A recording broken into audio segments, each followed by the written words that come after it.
구독, 좋아요. 다음 이제 이재명 표 1차 소비 쿠폰에 대한 얘기를 해보겠습니다. 과연 이 소비 쿠폰이 어디서 와서 어디로 가는가?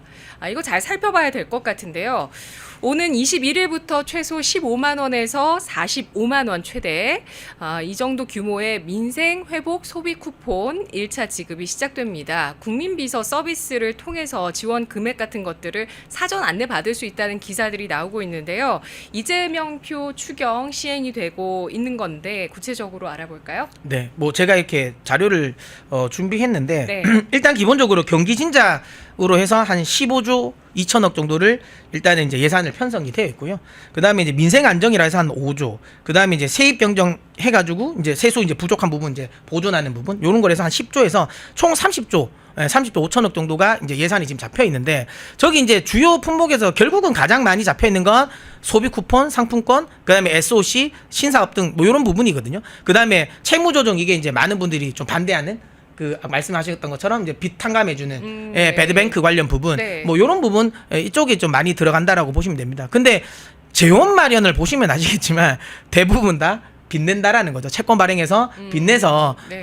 이 재원을 마련하겠다라는 지출 부분이죠. 조정도 있네요. 네. 근데 저기 지출 조정 내용을 보면 조금이 아니고 많이 화가 많이 나시죠. 이거 뭐 뉴스를 보셔서도 아시겠지만, 그러니까 정작 흔히 말하는 그러니까 그러니까 흔히 말하는 이 일반 가정에 15만 원에서 45만 원 주면서 보편적 그렇게 그거 사실 돈 필요 없는 사람들도 많거든요. 근데 또 정작 그 당장에 15만 원, 45만 원이 꼭 필요한 분들 쪽에서 오히려 그 자금을 뺐더라고요. 그러니까 뭐 장애인 아동수당이라든지 네. 그다음에 저소득층 관련 부분 이쪽에서 예산을 뺐더라고요. 거기에다 국방 예산. 네, 그 국방 예산도 뺐고 그다음에 네. 저 SOC 쪽도 제가 보니까 SOC 관련해서는 투자를 많이 한다고 했잖아요. 근데 이것도 좀 약간 갈라치기던데요. 그러니까 지금 저기에 나오는 SOC는 대부분 다 호남 쪽에 나와 있는 SOC 쪽은 투자를 많이 해요.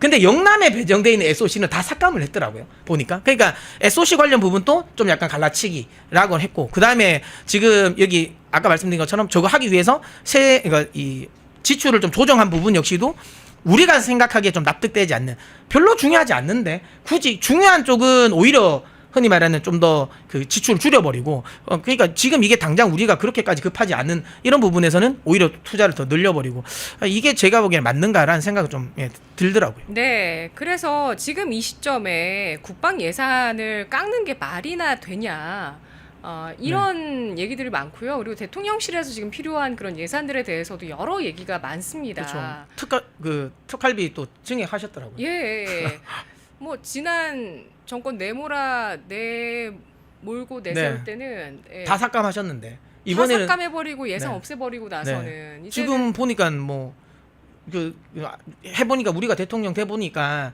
필요하더라고 하잖아요. 그 좀 약간 그런 부분도 심지어 뭐 30일 그 기념 기자회견 때 전 정권에 힘들었을 거다. 정신 나간 사람들 같아요. 제왕적 대통령제 아닌 것 같다.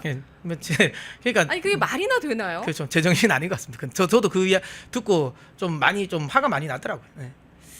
그리고 이번에 그래서 이쪽에 그 1차 소비 쿠폰을 포함한 추경에다가 들어가는 게 그 지출 조정이 있었는데 여기서 국방 예산 905억 원 삭감했다고 해서 국힘에서 굉장히 비판을 네. 했었고요. 이 밖에도 아까 말씀하신 저소득, 장애 아동 관련한 예산, 여기에 교육 관련한 예산도 줄이면서 이렇게 좀 조절해서 몰아주는 식으로 갔어요. 근데 사실은 그 더불어민주당 쪽에서 늘 그 얘기하는 그렇죠. 취약계층들의 예산을 뺏었다. 그러니까요. 라는 게 이게 말이나 되냐 또 이런 그렇죠. 얘기들이 나오거든요. 네. 근데 뭐 지금 이제 그들 입장에서는 그게 중요하지 않을 것 같아요. 일단 기본적으로 그 소비 쿠폰 왜냐하면 대선에서 어쨌든 약간 사실상 약간 이 돈 뿌리겠다라는 걸 강조하면서 어쨌든 대선 활동을 공약을 했지 않습니까? 예. 그러다 보니까 뭐 그들 입장에서는 뭐 지금 당장 급한 건 이거다 보니까 왜냐하면 또 이렇게 하면 자기 지지층 내에서도 반발이 일어날 수 있다라고 생각되니까 왜냐하면 네. 벌써부터 뭐 빨리 돈 내놔라고 뭐 하는 이야기도 많이 하고 있다 보니까 그러다 보니까 그들 입장에서 중요한 건 이게 더 중요했었던 것 같아요. 네. 네. 그리고 뭐 앞으로 추경 또 시행을 하는 가능성에 대해서도 얘기는 계속 나올 수밖에 없는 상황입니다. 왜냐하면 그동안 지금 이번 그 민주당 정권에서 소비 쿠폰의 당위성을 얘기를 할 때 타이밍이 너무나 중요하기 때문이다. 이 타이밍 거론을 네. 계속 해왔었거든요. 실제로 이번 소비 쿠폰 지급과 관련해서 내수 경기 활성화의 모멘텀이 될 수 있다고 보실까요? 단기적으로는 가능하죠. 어쨌든 돈을 뿌리는 게 뭐 당연히 단기적으로 시장에 흔히 이제 뭐 이재명 정부가 좋아하는 활기를 돌게 만들 수는 있어요. 근데 이게 장기적으로 그러면 계속 흔히 말하는 이 시장에 긍정적인 요인을 만들어 줄까라고 하면 그렇진 않다. 물론 마중물이라는 이야기를 많이 하죠. 마중물이라는 이야기를 많이 하는데 우리가 펌프를 이렇게 해보면 알겠지만 그 마중물이라는 게 한 번 넣으면 끝나는 게 아니에요. 그 마중물이 어떤 거 우물이 어느 정도 위치에 있냐에 따라서 마중물을 엄청나게 많이 부어야 될 때도 있고요. 네. 예, 그 다음에 이제 어찌 보면 뭐 조금 말 그대로 한 바가지만 부어도 될 때가 있는데 지금 이런 식의 마중물이라면 제가 보기에는 거의 밑 빠진 독에 물 붓기 식일 것 같아요. 계속 말씀드리지만 예. 어쨌든 어느 정도의 쉽게 말하면 경기를 그러니까 이 경기의 활성화를 만들기 위해서 투자를 한다. 긍정적이지만 그게 굳이 소비 쿠폰일까라는 거죠. 사용처도 한정적인 부분에서 그 소비 쿠폰 우리는 이미 알고 있지 않습니까? 우리 그 팬데믹 시기에 네. 그 재난지원금 받았는데 그렇게 해서 우리 단기적으로는 분명히 좋았죠. 근데 결국에는 그거 다 인플레이션. 그러니까 시장의 유동성이 늘어난다는 것 자체가 결국은 물가를 올릴 수밖에 없어요. 그리고 지금 아시겠지만 그때 올라간 물가는 안 떨어집니다. 물가라는 거 원래 한번 오르면 쉽게 떨어지지가 않아요. 그 과정에서 또 돈을 쓴다? 그러면 결국은 또 인플레이션 올라갈 수밖에 없는 거예요. 다 일회성입니다. 그 통닭 몇 마리 사 먹고 그다음에 뭐 소고기 몇 번 사 먹으면 끝날 금액이거든요. 이걸로 사실 경제가 살아난다라는 건 말이 안 되는 거죠. 그랬으면 뭐 전 세계에서 다 그렇게 했겠죠. 그리고 지금 전 세계가 어쨌든 팬데믹 이후에 그 돈 뿌리기를 통해서 지금 현재 다 어려워하고 있잖아요. 특히 그거에서 가장 큰 문제점을 만들어 놓고 있는 게 유럽이지 않습니까? 유럽은 지금 팬데믹 이후에 거의 사실상 많은 나라들이 지금 뭐 나라가 망하고 있어요. 계속 경제 성장률 계속 떨어지고 있고 중요한 건 그나마 거기서 유일하게 살아남아 있는 국가가 미국이거든요. 미국은 가능한 게 달러의 기축통화를 가지고 있잖아요. 그러니까 가능한 거고 예. 기축통화가 아닌 나머지 모든 국가들은 그때 팬데믹 이후에 돈을 엄청나게 많이 뿌리고 그때 올라왔던 인플레이션이 꺾이지 않아서 여전히 힘들어하고 있습니다. 이런 부분이 다시 한번 될 수밖에 없는 흐름이라는 거죠. 이번에 어쨌든 소비 쿠폰 했을 때 단기적으로 반짝 살아날 수 있습니다. 하지만 이게 우리 산업에 전반적으로 장기적으로 흔히 말하는 긍정적인 요인으로 작용할까 싶지 않다. 저는 차라리 이 돈으로 저는 개인적인 생각입니다. 저 한 15조 정도 되잖아요. 15조 정도면 그래도 지금 그 데이터 센터 나름 그래도 괜찮은 센터 한 2개 정도 지을 수 있는 사이즈거든요. 차라리 데이터 센터를 2개를 더 지어서 오히려 빅테크 기업들을 더 유치하는 데가 더 저는 장기적으로 더 큰 흔히 말하는 기회가 열리지 않을까라고 생각합니다. 뭐 그래서 저는 개인적으로 뭐 계속 말씀드리지만 저거는 조금 낭비지 않을까. 그리고 많은 조사에서도 나왔지 않습니까? 저런 식으로 일시적으로 주는 쿠폰이 경기에 긍정적인 장기적인 긍정적 요인으로 작용하지 않는다라는 건 이미 아주 많은 연구 결과에서도 나오고 있는 부분이라서 예. 저는 저게 그러니까 물론 뭐 준다는데 안 받는 사람은 없겠죠. 당연히 다 받을 겁니다. 네. 받을 건데 결국은 그렇게 해서 뭐 계속 말씀드리지만 저게 얼마나 장기적으로 이 시장을 흔히 말하는 이 온기가 돌게 할까라는 의문은 계속 가지고 있습니다. 네, 데이터 센터 건립 찬성합니다라는 글도 있는데요. 근데 데이터 센터도 이제 뭐 내 집 아프면 안 된다 해서 뭐 전자파 얘기도 네. 많고 하긴 하더라고요. 근데 뭐 지금 AI 시대에는 정말 꼭 필요한 그런 예, 기본 인프라가 아닌가 싶고요. 거부하는 데 있긴 있더라고요. 지원금 거부하는데. 예, 일본처럼 우리도 거부했어야 된다. 이렇게 얘기하시는 분들 만약에 계시는데 국민 투표가 있었으면 맞아요. 예, 저희도 거부하는 쪽으로 했겠죠. 그러니까 뭐 스위스도 그렇고 일본도 맞아요. 그렇고 예, 다 똑같이 했을 때 다 반대하시더라고요. 근데 네. 우리는 국민 투표하면 준다는데 안 받지 않을 것 같은데. 예, 준다 하면 받을 것 같아요. 예. 네. 그리고 이게 이런 유동성을 확대하는 정책들이 단기적인 효과가 있을지언정 실제로 내수를 활성화할 수 있는 정말 경기를 회복시킬 수 있는 마중물이 되기는 어렵다는 걸 코로나 때 이미 우리가 경험을 네. 했다는 점을 상기할 필요가 있다 말씀해 주셨는데요. 이 다음 추경은 우리가 좀 막아낼 수 있을지 예, 뭐, 불필요한 부분은 좀 네. 막아내야 하는데 막아낼 수 있을지 싶습니다. 물가가 올라가는 것 때문인지 주식시장이 이렇게 올라가는 상승폭을 보면 저는 이거는 좀 물가 때문인가? 근데 오늘 증권주 같은 경우도 맞아요. 막 10% 20% 그냥 오르던데요. 그러니까 지금 이거를 보면 그렇게 네. 생각하시면 돼요. 주가라는 게 물론 정상적인 주가 흐름은 그러니까 그 나라의 그러니까 이 기업의 성장성이 너무 좋아서 미국 시장이 대표적으로 그렇지 않습니까?